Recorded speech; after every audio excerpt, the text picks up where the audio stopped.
कि आत्मा संसार में क्यों भटकती है? कौन सी शक्ति है जो जीव को जन्म मरण के अनंत चक्र में बांधे रखती है? और कैसे इन कर्मों से मुक्त होकर आत्मा अपने शुद्ध स्वरूप को प्राप्त कर सकती है?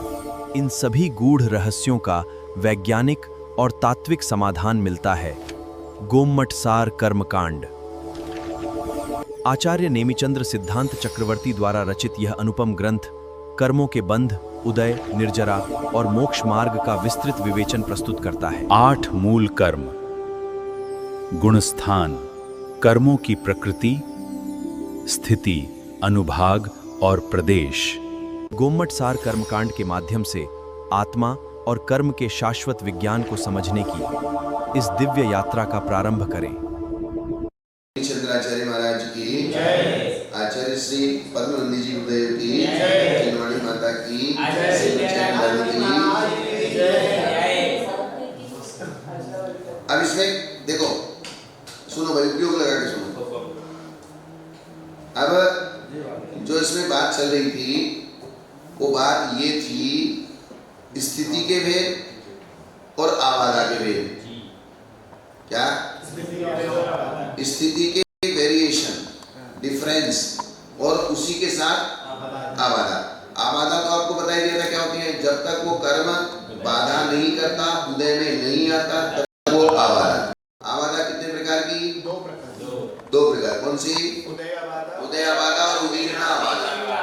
तो उदय आबादा जैसे 70 कोड़ा कोड़ी सागर का कर्म बंधा, तो उदय आबादा कितनी पड़ेगी? 7000 वर्ष का।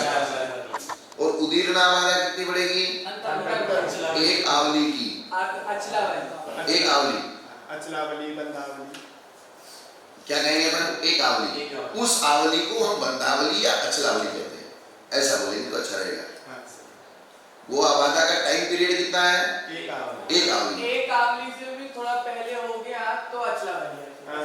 इसलिए तो मैं बता रहा हूँ ना, वो गड़बड़ हो जाएगी ना। एक आवली से मिनिमम कुछ नहीं। एक आवली, कम से कम एक आवली तक वो कर्म उदय आदि में नहीं आएगा। मिनिमम, मैक्सिमम 7000 वर्ष। मैक्सिमम कितना? 7000 वर्ष के बाद वो उदय में आना प्रारंभ होगा। और मिनिमम एक आवली के बाद उदय में आना प्रारंभ हो जाएगा, लेकिन एक आवली से पहले नहीं होगा। कोई भी कर्म जब आत्मा में बंध गया तो एक आवली से पहले उसका कुछ भी नहीं होगा। इसीलिए उस आवली को अचलावली या बंधावली कहते हैं। अच्छी जी, आपने उदीर्णा और उदय की परिभाषा बताई थी। उदीर्णा का मतलब क्या होता है? जैसे कोई द्रव्य क्षेत्र काल भाव आपको ऐसा मिल गया, क्योंकि कर्म का जो उदय आता है वो द्रव्य क्षेत्र काल भाव के बिना नहीं होता। बाह्य में अगर उसके 9 कर्म नहीं होते हैं तो वो कर्म उदय में नहीं आता। उदय में आ जाए तो वो फल नहीं देता है। तो उसको फल देने के लिए द्रव्य क्षेत्र काल चाहिए। क्या चाहिए? द्रव्य क्षेत्र काल चाहिए। जैसे आपके नरक गति का उदय आना है तो नरक गति का उदय नरक गति में ही, नरक में ही आएगा।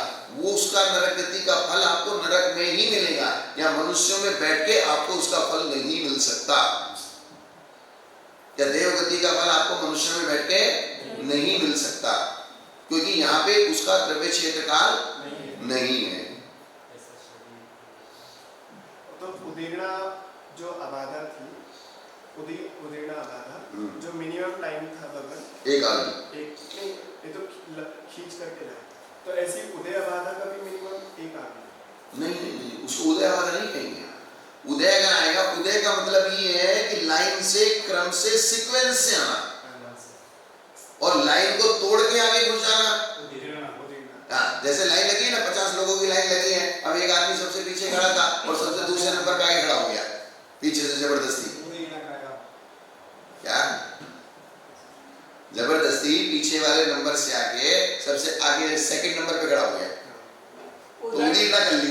उदय मतलब आज जैसे वो अपने समय से उदय, तो उदय का मतलब ये है कि जो समय से आता है, और जो समय से पूर्व हो गया द्रव्य क्षेत्र काल भाव के निमित्त कारण वो उदीर्णा। क्या कहेंगे? लेकिन एक जो उदय आबादा, उदय आबादा में एक मैक्सिमम 7000 की 7000 7,000 से, और एक इधर उसका मिनिमम भी था। मिनिमम तो अगर 7,000 किसका है? 70 कोड़ा कोड़ी। तो अब मिनिमम जो कर्म बंध है, एक इंद्र की एक सागर है। हाँ, एक इंद्र कितना है? एक सागर। एक सागर। एक इंद्र की जब एक सागर है तो एक सागर के हिसाब से आबादा पड़ेगी अंतर्मुख की, ऐसा। और अब जैसे संगी पंचेंद्रियों के मिनिमम है तो अंतर कोड़ा कोड़ी है, तो अंतर कोड़ा कोड़ी की आबादा अंतर्मुख। तो अंतर कोड़ा कोड़ी के अंदर जितने भी कर्म है उन सबकी आबादा कितनी है? एक सागर तक।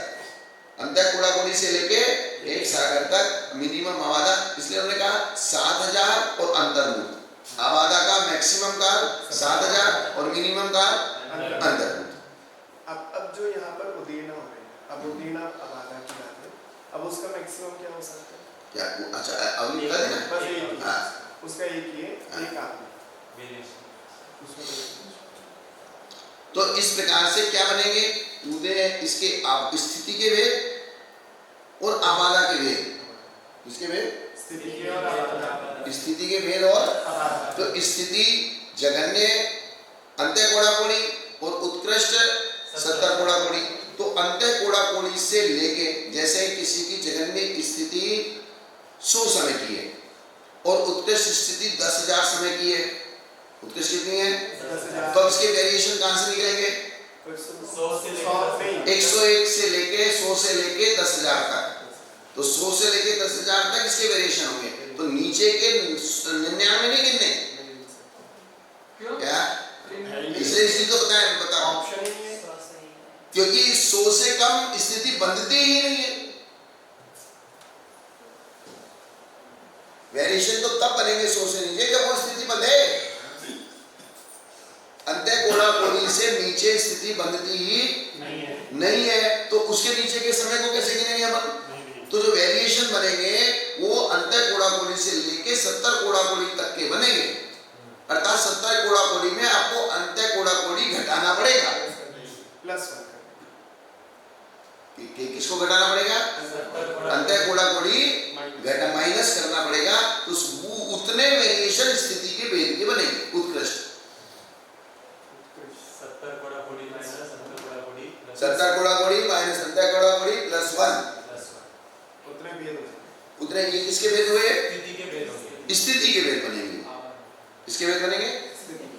स्थिति के। जैसे हमने बताया था ना भाई ये जघन्य स्थिति 9 है, उत्कृष्ट स्थिति 100 है। जघन्य स्थिति कितनी है? 9। उत्कृष्ट कितनी हुई? 100। उसमें में से 9 घटाया है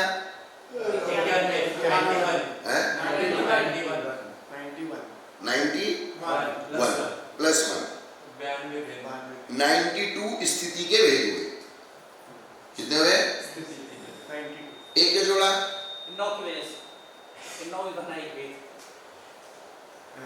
एक के जोड़ा 9 भी बना 10 भी बना। फार्मूला नहीं, फार्मूले की वासना क्या है? उसका कारण है कि वो तो उसमें से घटा दिया और वो जो वैल्यू घटाई है उसको तो गिनेंगे।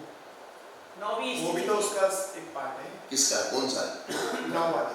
हाँ तो 8 तक ही कम हुए ना। हाँ, कितने कम हुए? 9 तो जगन्य वाला है। तो 9 नंबर का जो 9वें नंबर का है वहां से लेके 100 तक है। 9 भी हो गया 10 भी 9 हो को काउंट कर लो। 9 9 तो माइनस तो आपने 100 में से पूरे 9 घटा दिए। 100 में से क्या कर दिए? 9 घटा तो वो 9वें नंबर का जो था उसको जोड़ने के लिए एक जोड़ा है।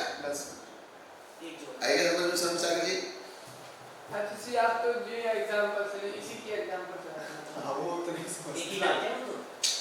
इसको आप अंतर कोड़ा कोड़ी मानो ना हां ऐसा और ये 70 कोड़ा कोड़ी मानो घटाओ। बस। तो 70 कोड़ा कोड़ी माइनस अंतर कोड़ा कोड़ी +1। तो वहां प्रैक्टिकल जो समझ में नहीं आता है तो यहाँ हमको +1 क्यों किया ये समझने के लिए हमको छोटी संख्या लेनी पड़ेगी। नहीं तो +1 समझ में नहीं आएगा आपको। अंत तो क्योंकि अंत्य कोड़ा कोड़ी की संख्या आपके पास नहीं है और 70 कोड़ा कोड़ी की संख्या आपके पास नहीं है तो उसमें +1 कर दिया तो बस वो फार्मूला ऐसे कर दिया। केवल ही वेरिएशन हम निकालेंगे। संतुष्टि का लाभ लेंगे। केवल वेरिएशन निकालेंगे, वेरिएशन की संख्या निकालेंगे। हाँ जी अच्छा। आएगा समझ में? आएगा समझ में? आपने 9 में से वो 100 मतलब जो माइनस के 100 में से 9 घटाए ना, 100 में से बड़ी संख्या में से छोटी संख्या घटा दी। ये बराबर, ये वहाँ पे डैश लगा ना, ये ना, ये माइनस का नहीं है, ये हाइफन है। हाँ, से यहाँ से यहाँ तक का, ये माइनस नहीं किया हमने, ये हाइफन किया है।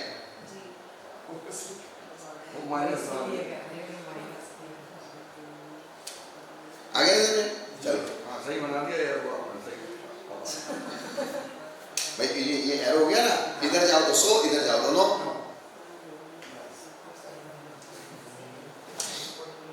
तो स्थिति के वेरिएशन, इसी प्रकार से आबादा के वेरिएशन। जब 7070 कोड़ा कोड़ी की आबादा 7000 है, तो उसी रेशियो से अंत्य कोड़ों कोड़ी की आबादा अंतर्मूर्त है। तो अंतर्मूर्त से 7000 और अंत्य कोड़ा कोड़ी से 70 कोड़ा कोड़ी। तो ये स्थिति के वेद और ये आबादा के वेद क्या हो गए? एक तरफ स्थिति के वेद और एक तरफ। अब इसमें मेजरमेंट ये करना है कौन सी स्थिति के कौन से आबादा के वेद बनेंगे। मेजरमेंट क्या करना है? अब जो स्थिति है वो तो आबादा के बाद ही शुरू होगी है? हाँ, उससे पहले तो होगी। लेकिन स्थिति भले ही शुरू नहीं होगी, लेकिन पहले निषेध का जो स्थिति है वो 7000 प्लस 1 समय है। उसकी स्थिति कितनी है? 7000 प्लस 1। स्थिति वो उतनी की उतनी है। पहले निषेध में जो उदय की होने की शक्ति है वो 7000 वर्ष के करके, वो 7000 वर्ष आपको आत्मा को झेलना पड़ेगा। आपकी आत्मा में वो कर्म 7000 वर्ष के बाद उदय में आएगा, तो आत्मा में 7000 वर्ष तक बंधा रहा कि नहीं बंधा रहा? अच्छा, तो स्थिति कहाँ से लेनी पड़ेगी? यहाँ से। हाँ, शुरू से ही बंद है, उदय से नहीं लेंगे। वो बंद कहाँ से हुई? पहले संस्थिति हो। जैसे मान लीजिए आज मैंने 10 बजे ठीक एग्जैक्ट 10 बजे 70 कोड़ा कोड़ी सागर का कर्म बांधा, तो 70 कोड़ा कोड़ी सागर का बंद कर्म बांधा, तो वो उदय में कब आया? 7000 वर्ष के बाद। तो वो जो पहला निषेध था वो 7000 वर्ष प्लस 1 समय में उदय में आया। तो उसकी स्थिति 7000 वर्ष हुई कि नहीं? पहले निषेध की, पहले निषेध की स्थिति कितनी हुई? 7000 वर्ष हुई, क्योंकि आत्मा कितने दिन तक रहा पहला निषेध? तो 7000 वर्ष के बाद उदय में आया कि नहीं आया? तो उसने आत्मा को कब तक बांधे रखा पहले निषेध ने? तो उसकी स्थिति 7000 वर्ष हुई कि नहीं? तो वो आबादा भी उसकी स्थिति है पहले निषेध की। आज समझ में आई कि नहीं आई? आबादा के निषेध जो है वो उसी में इन्वॉल्व भी होते हैं। हाँ, मतलब इस आत्मा तो 7000 वर्ष तक बंधी रही ना, फल नहीं आया, उदय में नहीं आया, लेकिन बंधन तो रहा ना। तो यहाँ किसकी चर्चा कर रही? स्थिति बंद। तो जो 70 कोड़ा कोड़ी की स्थिति बंद है वो सिर्फ लास्ट वाले निषेध की है। 70 कोड़ा कोड़ी की स्थिति किसकी है? अंतिम निषेध की। और पहले निषेध की कुल स्थिति 7000 वर्ष है। पहले निषेध की स्थिति कितनी है? 7। दूसरे निषेध की 1 समय, 7000 प्लस 2 समय, 7000 प्लस 3 समय। तो वो जो हमने 70 कोड़ा कोड़ी का कर्म माना, उसमें जो पुद्गलों को कर्म पुद्गलों को स्थिति मिलेगी वो सिर्फ अंतिम निषेध का जो बंटवारा हुआ है, जो 7 पूरे निषेध के बंटवारे ना, सिर्फ अंतिम निषेध में 70 कोड़ा कोड़ी जाकर है, इस सिर्फ एक निषेध में। अजीब है, इस तरह का बंटवारा अपने आप ऑटोमेटिक कैसे हो रहा है? अंतिम निषेध का मतलब जैसे हमने 70 कोड़ा कोड़ी का कर्म बांधा, तो 70 कोड़ा कोड़ी में निषेध रचना होगी, जिसमें 7000 वर्ष तक निषेध कर्म परमाणु नहीं रहेंगे। 7000 वर्ष तक वो खाली चलेगा और 7000 वर्ष के बाद वो उदय में आना चालू होगा। तो जो पहले समय में उदय में आ गया 7000 वर्ष के बाद, तो उसकी स्थिति कितनी हुई? 7000 प्लस 1 समय। उसकी स्थिति कितनी हुई? 7000 प्लस 1 समय। तो वो फिर क्या निर्जरा हो गई, तो उसकी स्थिति खत्म हो गई। अब दूसरा निषेध, तीसरा निषेध, फिर 100 साल का, फिर 200 साल का, फिर 1 सागर का, 2 सागर का, 5 सागर का। ये जो निषेध आ रहे हैं 70 कोड़ा कोड़ी के, तो 70 कोड़ा कोड़ी के निषेध चालू तो होंगे उदय से। हाँ, 7000 वर्ष के बाद। हाँ, 7000 वर्ष के बाद से चालू होंगे। तो 70 कोड़ाकोड़ी की जो काउंटिंग है वो शुरू होगी नीचे से, जहां जिस समय से बना है 7000 इंक्लूड करके। 7000 जो आबादा का टाइम है ना, वो भी 70 कोड़ाकोड़ी में इंक्लूड है, वो अलग नहीं है। तो पर वहाँ पे निषेध नहीं। निषेध नहीं है, उदय में नहीं आ रहे, लेकिन वो आत्मा में जाके बैठ गए और आत्मा को उन्होंने बांध दिया। जैसे कोई चीज हम घर में ले आए, लाके अलमारी में रख दी, लेकिन हम उससे बंद तो गए ना, हम उसको यूज कर रहे चाहे नहीं कर रहे, लेकिन उस चीज से हमारा दिमाग बंध गया। उसका वजन उस अलमारी में नहीं रखा गया, उसका वजन हमारे दिमाग में रखा गया। उद्गल तो तीनों लोगों में सब अपनी अपनी जगह है, हम जबरदस्ती उस उद्गल को अपने माइंड में लाके स्थापित करते हैं। हम सोचते हैं कि अपने कमरे में लाके स्थापित किया है, कमरे में नहीं स्थापित किया। कमरे में क्या पता यहाँ रखी थी, दुकानदारी की अलमारी में रखी थी, चाहे तुम्हारी अलमारी में रखी, उससे कोई फर्क नहीं पड़ रहा है, लेकिन तुम्हारे दिमाग में उसका वजन रखा है, ये महत्वपूर्ण है। भाई वस्तु तो इस 3 लोक में इस जगह पे, चाहे इस कमरे में रखी, चाहे उस कमरे में रखी, चाहे बाहर दुकानदार की रखी, चाहे दिल्ली रखी, चाहे मुंबई रखी, चाहे कलकत्ता रखी, वस्तु जहां रखी वहां रखी है। और तुमने खरीद ली, फोन कर दिया, उसकी दुकान पे भी रखी है, तो भी तुम्हारे दुकान पे, तुम्हारे दिमाग में आ गई, जबकि तुम्हारे कमरे में नहीं आई अभी तक। भुगतान कर दिया उसको, भुगतान कर दिया, वहां से मैं 2 दिन में भेज दूंगा, और अभी तक उसी की दुकान में रखी है, तो दुकान में रखे हुए भी आपके दिमाग में रखी गई कि नहीं? मेरा सामान रखो, बस यही संकल्प सिर्फ हमारा क्या है, क्योंकि आत्मा किसी भी बाह्य वस्तु को एक्सेप्ट नहीं करता है, सिर्फ हम अपने मन को एक डायरेक्शन, निर्देशन देते हैं कि ये मेरा है, इसके अलावा कुछ भी नहीं है, सिर्फ संकल्प के अलावा। क्या है? ये तत्व ज्ञान है। कमोडिटी वाला व्यापार हो गया, ना लेन ना देन, बस लगा देना मकान। सिर्फ और सिर्फ संकल्प है आपका कि ये आदमी मेरा है, ये भक्त मेरा है, ये सामान मेरा है, ये वस्तु मेरी है, ये चीज मेरी है, बस मेरा मेरा मेरा मेरा करके हम दुखी हो रहे हैं। कुछ मेरा है नहीं, आएगा समझ में? पूरी बात समझ में। ये मेरा है, ये आगे जाके तेरा दूसरे का दूध देगा। ओनली फॉर संकल्प, इसके अलावा कुछ नहीं आता। मेरे इतने भक्त हैं, बस मेरे भक्त हैं, मेरे दिमाग में है, तो दिमाग को परेशान करते हैं। और वो सबको भक्त है। और एक जो मेरा तो कोई भी नहीं है, वो रो रहा है, गरीब साधु है, हम तो गरीब साधु हैं, हमें कौन देखता है, हमें कौन पूछता है। तो ये दीनता होना और अहंकार होना, ये दोनों ही मोहिनीय कर्म का उदय है। क्या? मैं सुखी दुखी मैं अर्थात आप दीन हो रहे हो, मेरा कोई नहीं है, ये भी मोहिनीय कर्म है। आप ये हो रहे हो, अहंकार आ रहा है कि मेरे इतने भक्त हैं, ये भी मोहिनीय कर्म का उदय, मान कषाय का उदय है। और वो अरति का उदय है। कौन सा? रति अरति है ना, एक तरफ मान कषाय का उदय है, रति का उदय है, एक तरफ अरति का उदय चल रहा है। अर्थात उसको ग्लानि हो रही है, सबसे जुगुप्सा कर्म हो रहा है, यार मेरा तो कोई नहीं है, क्या करूं, कैसे करूं, अरति का उदय हो रहा है।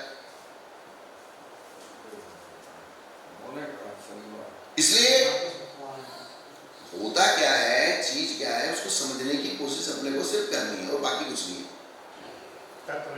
तत्व ज्ञान।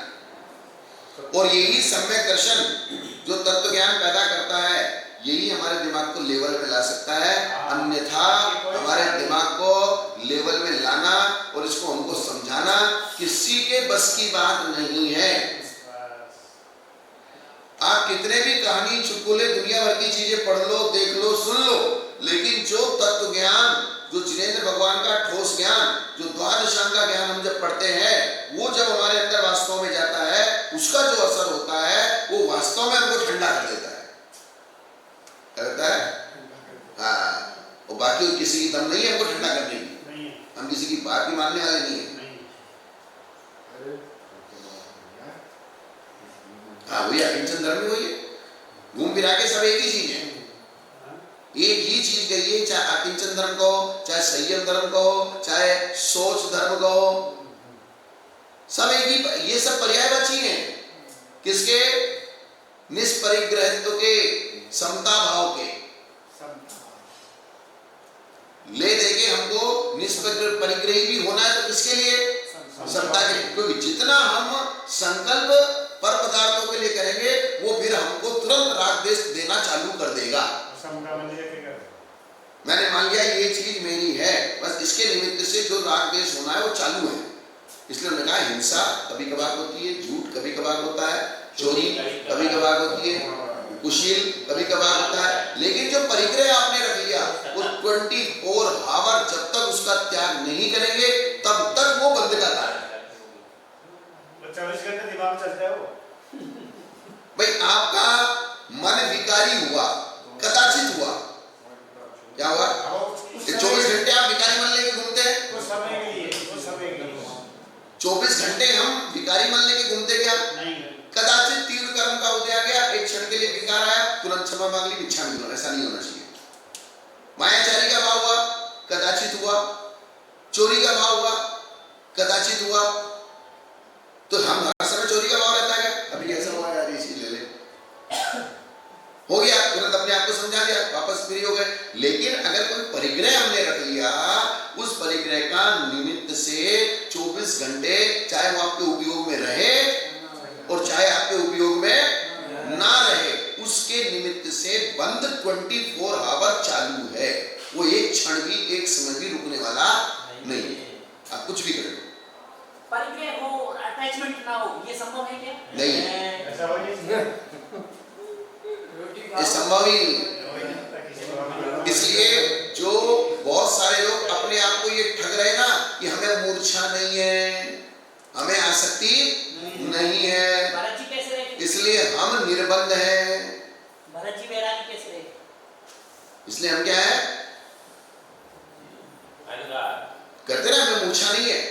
बहुत सारे कांजी लोग जो कहते हैं घर में रहते हुए भी, बोले हमारा क्या है, जैसे पुद्गल है, पुद्गल का पुद्गल में है, हमारा क्या है, छोड़ दो सर, छोड़ तो आप तुम्हारा नहीं है तो छोड़ दो। छोड़ दे दूसरे ले जाते जब तो चश्मा नहीं लोग कह सकते हो। उसको ये कह सकते हैं आसक्ति की तमतरता, तारतम्यता, लेकिन आसक्ति नहीं है ये नहीं कह सकते, क्योंकि मूर्छा की परिभाषा जो उन्होंने तत्व सूत्र में बताई है, मूर्छा परिग्रह, इस मूर्छा शब्द को मदर लैंग्वेज में लेके हमने उसका अर्थ कर लिया, जबकि उस मूर्छा शब्द का अर्थ क्या है? अर्जन, संरक्षण और संस्कार। क्या? अर्जन, संरक्षण और संस्कार। पहले इकट्ठा करना पहली चीज, और यही बात पूज्यपाद आचार्य ने कही है इष्टोपदेश में। इकट्ठा करना मुश्किल है, फिर उसकी सुरक्षा करना मुश्किल है, और सुरक्षा करते करते भी वो नष्ट हो जाता है। फिर रोना जाएगा, रोना संस्कार हो गया। नहीं, रोना संस्कार नहीं है। अर्जन का मतलब इकट्ठा करना, पहले कोई चीज आ गई, फिर संरक्षण, उसको अपने अंडर में ले लिया, वो संरक्षण हो गया, और फिर हर 2 दिन में 3 दिन में बार बार खोल के देखना, खराब तो नहीं हो रहा, सही है, झाड़ पोंछ के फिर रख दिया, फिर अलमारी खोली, फिर झाड़ा पोंछा, फिर रख दिया, फिर अलमारी खोली, फिर झाड़ा पोंछा, फिर रख दिया, करते रहो जिंदगी भर, काम आ नहीं रहा। तो ये संस्कार है। तो मूर्छा की जो परिभाषा है, वो मूर्छा का मतलब है अर्जन, संरक्षण और संस्कार, ये मूर्छा है। और मदर लैंग्वेज में मूर्छा क्या है? आसक्ति नहीं है। हमें तो हम कहते थे भाई हमें हमारे पास ये चीज रखी है, लेकिन हमें आसक्ति नहीं है, तो अपने आप को ठग रहे हो आप। अगर जैसे ये तो हमारी हो गई कि हमारी जो वस्तु है उसके लिए परिग्रह है। अगर मान लो कोई दूसरा कोई वस्तु देता है हमें रखने के लिए, जैसे कोई मित्र है उसने दे दिया, तो अब हमें उसकी वस्तु की भी मतलब टेंशन है कि वो हमारे पास रखी है, कब देंगे, तो उसका भी बंध हमें ही बंध। आप मोक्ष मार्गी है ना, सम्यक दर्शन, सम्यक ज्ञान, सम्यक चारित्र के कोई भी वस्तु हमें लाके देता है, तो सबसे पहले अगर हमारा मूलाचार हमें ये सिखाता है कि पहले आप ये सोचो कि आपको इसकी उपयोगिता है या नहीं है, आपके मोक्ष मार्ग में कितना साधक है कि बाधक है, और साधक में भी साधक की क्वालिटी देखना जरूरी है, साधक की भी क्वालिटी, अर्थात ये टेंशन तो 90% देगा और काम 10% आएगा। क्या टेंशन कितनी दे रहा है? 90%। काम कितना आ रहा है? अब हमको ये क्वालिटी डिफाइन करना है कि काम जो 90% आएगा और टेंशन इसकी 10-5% है, ये डिफाइन करना पड़ेगा आपको। और फिर जब हमने घर छोड़ दिया, हमको बंद तत्व के ऊपर सावधान होना चाहिए कि हमारा पुण्य होगा तो हमको टाइम पे मिल जाएगा, और पुण्य नहीं होगा तुम्हारे पास रहता हुआ भी टाइम पे काम नहीं आएगा। इतना विश्वास आपको जिनेंद्र भगवान की वाणी के ऊपर, बंद तत्व के ऊपर होना चाहिए। विश्वास होता तो धीरे-धीरे इकट्ठे करेंगे। और ये विश्वास करके ही आपने दीक्षा ली है। विश्वास नहीं है, क्या करके? ये विश्वास करके ही सारे परिग्रह को छोड़ा है। तो सारे परिग्रह को जब हमने भगवान के ऊपर विश्वास करके छोड़ दिया है कि हमारे पुण्य में होगा तो हमें रोटी मिलेगी, और नहीं पुण्य में होगा तो नहीं मिलेगी। आपके पुण्य में होगा तो आप जंगल में भी जाओगे तो भी चौका लग के आपको आहार मिल जाएगा, और पुण्य में नहीं होगा रोज तुम्हारी जो है लोग, तुम्हारे साधु, तुम्हारे साथ में रहने वाले सहयोगी हजार व्यवस्था तुम्हारे करेंगे, और पहले ग्रास में अंतर आएगा। फिर क्या करोगे? सब चाल बात समझ आएगी नहीं? और हम कोई हमारा मित्र है, मित्र अगर संयमी है, जैसे ये संयमी है, अब इनकी कोई वस्तु है, महाराज ने जरा बाहर जाके तो मेरी चीज आपके पास रखिए, ठीक है भाई रख जा, तो ये तो फिर भी हमको समझ में आती है, क्योंकि उसके प्रति हमारा ये भाई वो रख के गया, उसकी पुस्तक है, इधर उधर उठा के आपकी किट है, आप बाहर से गए, लमसुना गए, सोच गए या कुछ गए, मेरी किट मेरी रखिए, ठीक है। जैसे महाराज जी जैसे कपड़ा बदलते आहार देने के लिए, और अपन कहते हैं चलो यार कमरा में रखे, कोई बात नहीं, तुम्हारा सामान रखा है तो सुरक्षित रहेगा, उसमें भी अपनी जो लालसा हो गई थी, उसके सामान है ना लालसा? लालसा है ना? लालसा है ना? संकेत कर सकते हैं तो नहीं लालसा है ना? अब बताओ क्या लालसा है? वही तो पूछो, मान लो आप चिंतन करो उसको क्या लालसा है। श्रावक अपना है, ये श्रावक अपना है, ये अपना भक्त है, सबके धनी रखवाते, इसका सामान में सबके धनी रखवाते। और जो अपने से अपरिचित है और कर जाए कपड़े बदल जाए, तो उसके कपड़े उठा के बार बैठे डांट देंगे उसको। ये स्थान है बदलने का। तो आपकी उसके सामान से आसक्ति नहीं है, लेकिन उस व्यक्ति से आसक्ति है। सामान से भी हो गई कि हिलाने जा उस व्यक्ति का अर्जन कर रहे हो, उस व्यक्ति का संरक्षण कर रहे हो, उस व्यक्ति का संस्कार कर रहे हो, क्योंकि ये व्यक्ति हमारे से ना कट जाए, ना छूट जाए, इसलिए आया है तो उसका ध्यान रखना जरूरी है। और अगर ध्यान नहीं दोगे तो जाएगा। जैसे चेतन परिग्रह है, तो चेतन का भी तो अर्जन संरक्षण संस्कार होता है। सो आप लोग आचार्य हो, आप और तो परिग्रह कर रहे हैं, ठीक है ना? तो इसको अस्वीकार थोड़ी कर रहे हो, इस चीज को हम अस्वीकार नहीं कर रहे, स्वीकार तो करना पड़ेगा, है तो है, स्वीकार करना पड़ेगा, लेकिन उसकी समस्या दूसरी है। समस्या ये है कि वर्तमान में हम लोगों की एकांत में रहने की, अलग से रहने की इतनी सामर्थ्य नहीं है। अगर हमको ये 10 लोग 20 लोग ना मिलेंगे, हम जो धार्मिक चर्चा कर रहे हैं, ये चर्चा अगर नहीं होगी तो हम डिप्रेशन में आ जाएंगे। नहीं तो फिर अकेले घूमना पड़ेगा। हमें तो लग रहा है सवाल के विमान में बैठे चर्चा तो और अगर हम साधुओं को जोड़ के रख रहे तो हम हमारे अंदर बार बार संयमियों को देख के संयमियों का संस्कार पड़ेगा। किसका संस्कार पड़ेगा? तो अगर हम संयमियों के बीच में नहीं रहेंगे तो असंयमियों के बीच में रहेंगे, तो असंयमियों का संस्कार पड़ेगा। ये तो धर्म है, हाँ? ये आपका धर्म है कि ये धर्मात्माओं का संरक्षण करना हाँ? तो संरक्षण क्या है? ये पहले तो अर्जन किया, हमने कैसे भी करके आपको कह के मैंने हम आपको पढ़ाएंगे, ये अर्जन हो गया। आपको इम्प्रेस किया, क्या किया? नहीं, जो चीज है वो है, पहले क्या किया आपने? अच्छी बात है, तो पढ़ाया, पहले इम्प्रेस किया, तो इम्प्रेस करने के बाद आप अर्जित हो गए। क्या हो गए? अर्जित हो गए। अर्जित होके आके बैठ गए, तो अब इसकी आगे की अगर प्रक्रिया नहीं करेंगे फिर भग जाएंगे। संरक्षण, दरवाजा बंद करेंगे, बाहर नहीं जाना। फिर अब ये जो प्रक्रिया चल रही है, ये संस्कार की है। ये प्रक्रिया जो बार बार आपको मैं चर्चा कर रहा हूँ, कुछ नई बात बता रहा हूँ या शास्त्र पढ़ा रहा हूँ, तो ये संस्कार मिल रहा है आपको, तो आपको संतोष है कि हमें कुछ हमारा जो है सुरक्षा और हमें संस्कार मिल रहा है। तो संस्कार मिल रहा है तो वो चीज खोएगी नहीं। जिन आचार्यों के लाभांतराय कर्मता क्षोभ तो विशेष होता है, किसका? तो उसके कारण से उनको शिष्य तो मिल जाते हैं, लेकिन उन शिष्य को वापस अगर वो संस्कार नहीं कर पाते या उनको पढ़ा लिखा नहीं पाते या उनको मेंटेन नहीं कर पाते, वो शिष्य उनके पास नहीं टिकते। तो भोगांतराय तो नहीं। बात समझ में आएगी? तो लाभांतराय का छोपसम अलग है, लाभांतराय का छोपसम अलग है। लेकिन अगर हम उनको ज्ञान नहीं दे पाएंगे, उनके लेवल के अनुसार उनको रख नहीं पाएंगे, तो वो फिर हमारे पास नहीं मिलेंगे। इसलिए मूल बात एक ही है, अगर आपके पास सैद्धांतिक ज्ञान है और मूल चीज अगर आपके पास है, आप सबको मेंटेन कर सकते हो। नहीं तो फिर वो असंयमी 4 दिन के श्रावक हैं, उनको क्या मेंटेन करना है, उनको क्या समझाना है, उनको क्या समझना है, वो तुम्हारा टाइम पास है। वो तो विधान करने और उस टाइम पास में वो कभी कोई एक आधा 1000 टन मिट्टी खोते तो 1 आध ग्राम सोना भी मिल जाता है। वो स्थिति है। मुनि की बात श्रावकों के माध्यम से तो खाली चली जाती है, लेकिन मुनि के माध्यम से मुनि की बात खाली भी नहीं जाएगी। फर्क पड़ता है ना।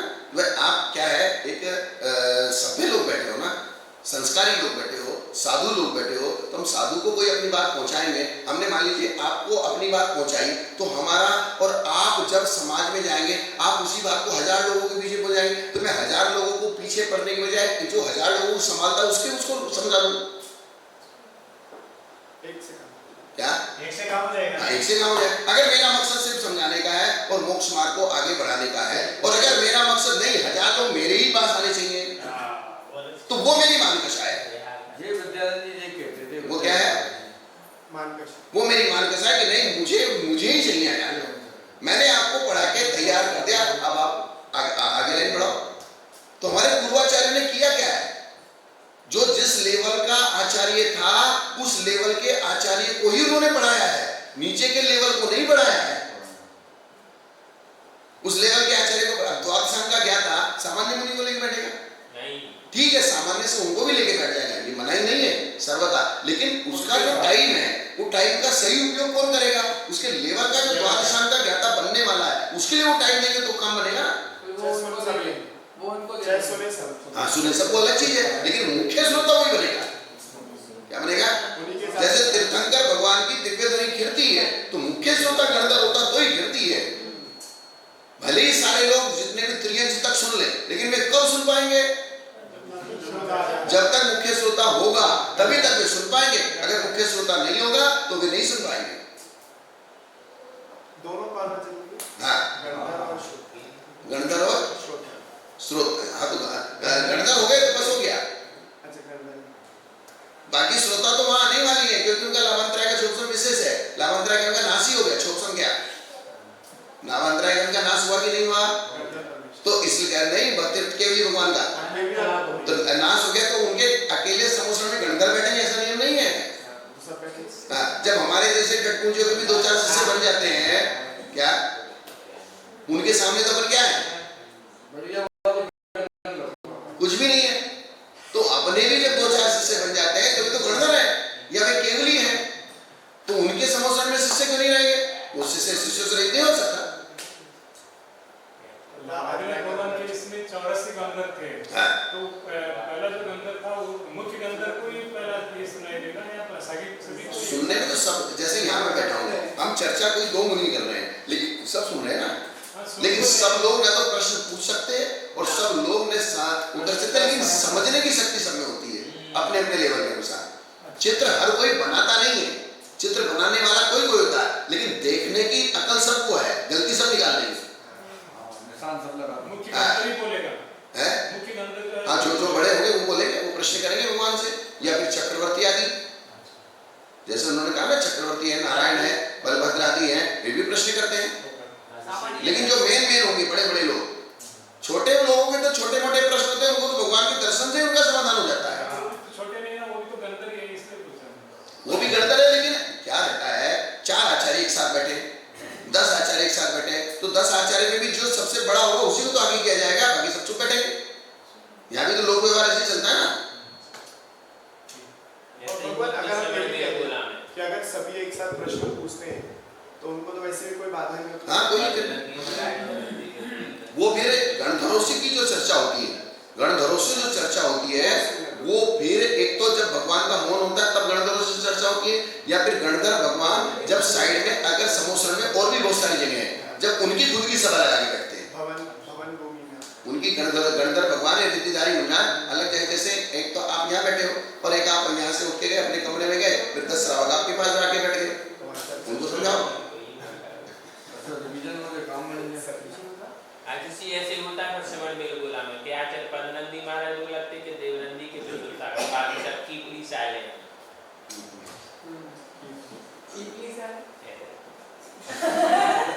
अगर ये थोड़ा भगत से होता है जो हो ऐसी तो हमको लगता है होगा। तो मूल बात इस सारी चर्चा का सार क्या हुआ भाई?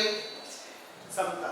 इस सारी चर्चा का सार ये हुआ कि हमने जो सबसे पहले दिन बिना आगम को पढ़े जो जाना था कि आत्मा अलग है शरीर अलग है, देवी तो दीक्षा ली थी।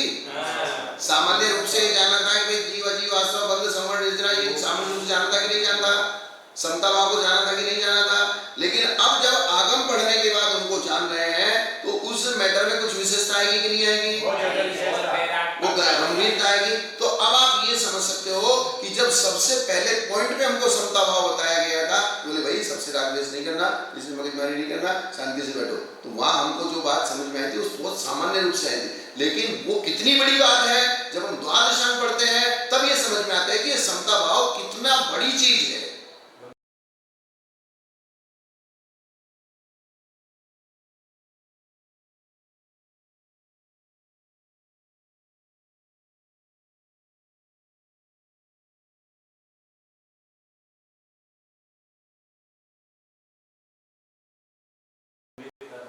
इसमें जो गंभीरता आएगी फिर वो गंभीरता से समता पालन होगी। तो अगर आपने बीच में द्वादशांग को मिला, पहले दिन की समता, आज की समता, और बीच में कौन है? बीच में कौन है? द्वादशांग का ज्ञान।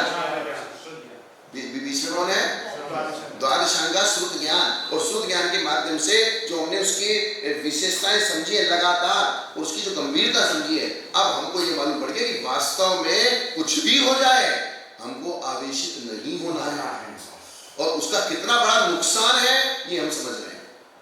ये बात हो गई जो 10 प्रकार का संयुक्त धर्म है, उसमें आज्ञा संयुक्त से शुरू होता है और परमावगार तक जाता है। तो ये कि जब शुरुआत हो तो भाई आज्ञा से सब कुछ क्रम से पहुंच जाओ। तो द्वादशांग का ज्ञान होते होते जब केवल ज्ञान हो जाता है, जब सब कुछ आपको दिखने लगता है, तो उस श्रद्धा में एक विशेषता अलग प्रकार की आती है। इसलिए निरंतर अपने गुणों की, और गुणों में भी ज्ञान गुण की निरंतर वृद्धि का पुरुषार्थ करना चाहिए। प्रश्नानंद जी क्या करना चाहिए?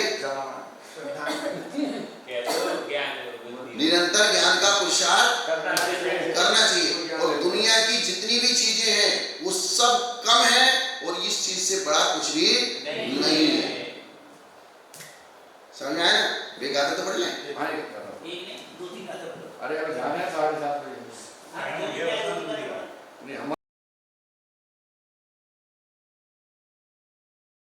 करने के लिए गणित सूत्र निकालते हैं। जेठा बाहो वट्टिये जेठम आबा कंडयम तेने आबा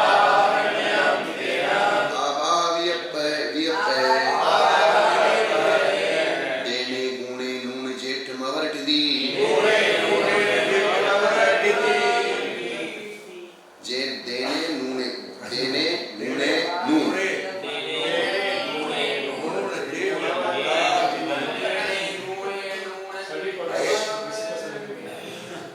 अब यहाँ एक इंद्रिय आदि जीवों की उत्कृष्ट स्थिति को, एक इंद्रिय की जीव की उत्कृष्ट स्थिति कितनी है? बोलते जाओ। एक इंद्रिय की उत्कृष्ट स्थिति एक सागर। उत्कृष्ट आवादा से भाग देने पर एक सागर की अंतर्मूल उत्कृष्ट आवादा कितनी है? संख्यात गुणी अंतर्मूल से संख्यात गुणी पल्ले के असंख्यात गुणी आवली के संख्यात भाग अधिक जितनी है उसकी पहले समझ लो जी मैडम। एक इंद्रिय जीव की उत्कृष्ट आवादा और उसकी उत्कृष्ट, एक इंद्रिय जीव की उत्कृष्ट स्थिति, उत्कृष्ट स्थिति को उत्कृष्ट आवादा से भाग देने पर जो प्रमाण आए उसे आवादा कांडक कहते हैं। कांडक का मतलब समूह, कांडक का मतलब क्या होता है? समूह। जैसे बिसोला होता है, बिसोला होता है, बिसोला एक रंदा होता है, एक बिसोला होता है। तो रंदा तो क्या होता है? बारीक बारीक कागज जैसी परत निकालता है, और बिसोला क्या होता है? वो एक साथ मोटे मोटे परत निकालता है, मतलब वो कम से कम इतनी मोटी परत लेता है, और रंदा इतनी मोटी परत लेता है कागज। हाँ, तो बिसोला जो होता है वो जैसे लकड़ी 2 फुट की है, लकड़ी कितने की है? हाथ में बिसोला लेकर उसको मारेंगे तो कम से कम आधा इंच तक की ले लेगा वो। कितनी ले लेगा? आधा इंच की एक परत निकाल के रखेगा, फिर आधा इंच, फिर आधा इंच, ऐसा कर करके वो जल्दी निपटा देगा उसको, और रंदा उसको घिसते रहो सुबह शाम तक। तो वो जो बिसोला जितना हिस्सा लेता है उसको एक कांडक बोलते हैं। उसको क्या बोलते हैं? उसके कांडक घात, अनुभाग कांडक, स्थिति कांडक, अनुभाग कांडक। यहाँ बात किसकी चल रही है? आबाधा कांडक। तो अर्थात आबाधा के भेद, आबाधा के समूह। किसके समूह? समूह। समूह में जो उसने घात किया, तो कांडक शब्द का अर्थ हुआ समूह। कांडक शब्द का क्या हुआ? अब आप स्थिति कांडक घात में लगाओगे तो स्थिति के समूह का घात, अनुभाग कांडक घात लगाओगे तो अनुभाग के समूह का घात।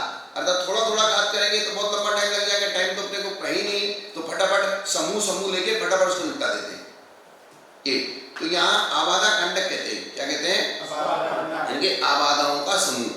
इसका समूह अपने अपने आबादा कांडक के प्रमाण से, अपना अपना जो आबादा का समूह है उसके प्रमाण से अपने अपने आबादा के भेदों को गुणा करने पर जो प्रमाण प्राप्त हो उसमें से एक घटाकर जितना प्रमाण आए उतना अपनी अपनी उत्कृष्ट स्थिति में से घटाने पर जो लब्ध आया वो अपनी जगन्य स्थिति समझना। अब हमने एक इंद्रिय की उत्कृष्ट स्थिति कितनी दी? एक सागर। और जगन्य स्थिति कितनी दी? एक सागर में पल्ले का असंख्यात भाग कम। एक सागर में अर्थात ये मैटर ऐसा बनेगा,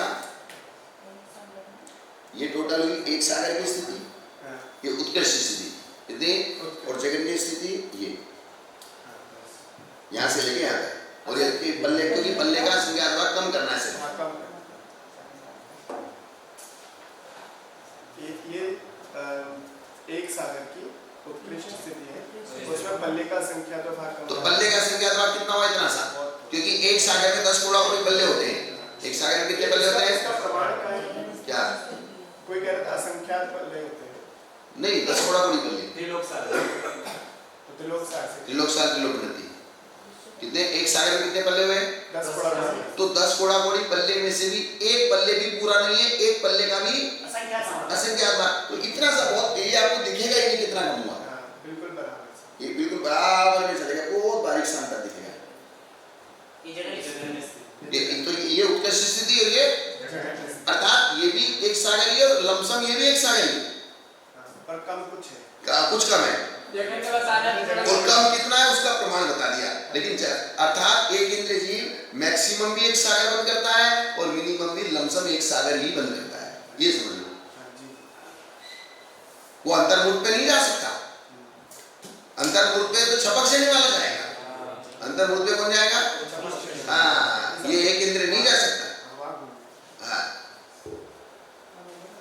क्योंकि इसकी कैपेसिटी एक सागर से ज्यादा भी बंद करने की नहीं है और इसकी कैपेसिटी एक सागर से कम भी बंद करने की नहीं है, और कम है तो बस इतना जरा सा वेरिएशन है। इतना ही इसके परिणामों का ऊंचा उतार चढ़ाव होता है। अर्थात इसके तो जब स्थिति का भेद इतना सही हुआ तो स्थिति के भेद कितने हुए? पल्ले के संख्यात भाग की स्थिति के भेद बने ना एक इंद्रिय के, एक इंद्रिय की स्थिति के भेद कितने बनेंगे? जितना वेरिएशन है वही भेद बनेंगे। तो उसके परिणाम, इसका मतलब क्या है? उसके परिणाम न तो बहुत ज्यादा वृद्धि को प्राप्त होते और न बहुत ज्यादा हानि को प्राप्त होते। जो जिस पर्याय में वो एक इंद्रिय पर्याय में चला गया वहां उसी के लमसम उसके हल्के फुल्के परिणाम कम ज्यादा होते रहते, और उन्हीं परिणामों में कभी कदाचित कोई ऐसा परिणाम आ जाता है जिससे वो मनुष्य आयु का बंध कर लेता है और वो निकल के मनुष्य बन जाता है। ये है जगन्य को बता दिए एक बार पल्ले का संख्या का भाग कम और 2 इंद्रिय 3 इंद्रिय आती है, पल्ले का संख्या का आदिशी अब आधा कंडक निकाला अपन ने, है ना? उसका मैथमेटिक्स करेंगे ना पूरा तब समझ आएगा ये। इसका जो मैथमेटिक्स करेंगे तब समझ करना है क्या नहीं। तुम लोग बैठ जाओ करनी है।